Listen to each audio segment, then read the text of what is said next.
반갑습니다. 친애하는 구독자 여러분, 홍두깨에서 만년 홍사원으로 새롭게 리뉴얼한 홍사원 인사드립니다. 오늘 말씀드릴 주제는 사무직 장점 5가지이며 생산직에 비해 어떤 점들이 좋은지 사무직 재직자의 시선으로 말씀드릴까 합니다. 구독과 좋아요는 꼭.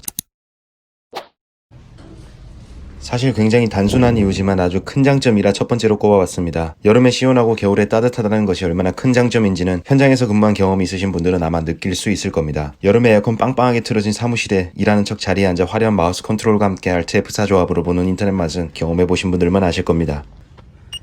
반대로 겨울도 마찬가지겠지요. 뿐만 아니라 생산 현장에 비해 상대적으로 월등하게 안전합니다. 실내 근무다 보니 모든 산업 현장에서 일어나는 재해 요인에서 멀리 떨어질 수 있고 무엇보다도 몸이 편합니다. 다소 의아할 수 있는 장점이지만 사무직 근무를 오래 하다 보면 본인도 모르게 월등하게 성장한 언어 구사 능력을 볼 수 있을 겁니다. 아무래도 메일링 업무나 보고서 작성 등 언어와 관련된 업무 빈도가 높고 또 모든 업무의 결과 또한 언어로부터 표현되다 보니 말빨 이꼴 업무 능력이 되는 경우가 많습니다. 흡입력 있게 말하는 방법과 공감대를 이끌어내는 문장 표현력 등을 치열한 경쟁 구도 속에서 자연스레 배우게 되는 이 생존 언어 능력이야말로 여태 과소평가된 사무직 장점이 아닐까 생각해봅니다. 아마도 세 번째 장점은 너무도 당연하게 몸에 배어 있어서 장점이라고 인식하지 못하는 사람들이 많을 겁니다. 업무 직군과 상황에 따라 차이는 있을 수 있지만 데드라인이 허락하는 범위 내에서 주차별, 요일별, 시간별로 나만의 업무 루틴을 만들 수 있습니다. 집중해야 할 타이밍이나 쉬어야 할 타이밍 등 업무 계획을 스스로 세울 수 있고 담당자가 주체가 되어 업무를 끌어갈 수 있습니다. 반대로 생산직의 경우에는 대부분 생산 설비가 주체가 되어 업무 루틴이 정해지게 됩니다. 수치가 아주 심한 날 아무런 아웃풋 없이 자리에 앉아 일하는 척 휴식을 취해본 분들이 계신다면 아마 세 번째 장점도 공감하시리라 생각됩니다. 사무직군의 종류는 영업, 인사, 총무, 재무, 회계, 설계 등 정말 다양한 직무로 나뉩니다. 이들 조직 모두 회사의 원활한 운영을 위해 유기적으로 협력하는 관계를 지닙니다. 이러한 협력관계 속에서 얻는 정보들을 바탕으로 회사를 바라보기에 보는 시야가 훨씬 넓어지게 됩니다. 내가 다니는 회사가 어떤 방향으로 나가고자 하는지, 비전은 어떠하고 또 현재 상황은 어떤지 보다 객관적인 자료들을 접할 기회가 많으며 이를 근거로 업무 추진을 할 수도 있습니다. 만약 재직 중인 회사가 상장사라면 회사의 미래 가치에 대한 투자를 할 수도 있겠죠.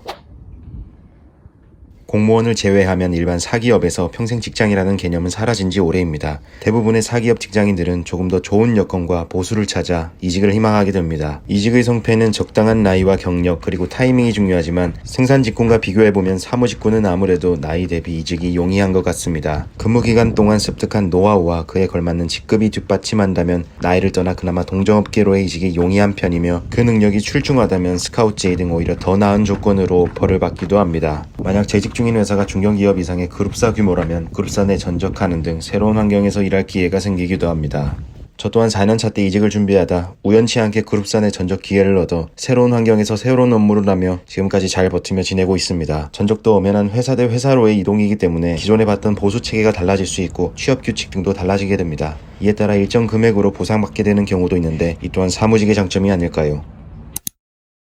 지금까지 사무직의 장점을 생산직과 비교하여 이야기해봤는데 어떠셨나요? 장점과 반대로 단점이 아주 뚜렷한 직군이라 좋은 점만 있는 것은 아닙니다. 직업에 귀천이 없듯 사무직의 장점을 언급하면서 생산직을 비하하거나 존중하지 않는 것은 아니니 오해 없으셨으면 좋겠습니다. 생산직, 사무직 모두 우리 산업에 꼭 필요한 직군들이며 그 존재만으로 가치가 있다는 말과 함께 영상 마무리하겠습니다.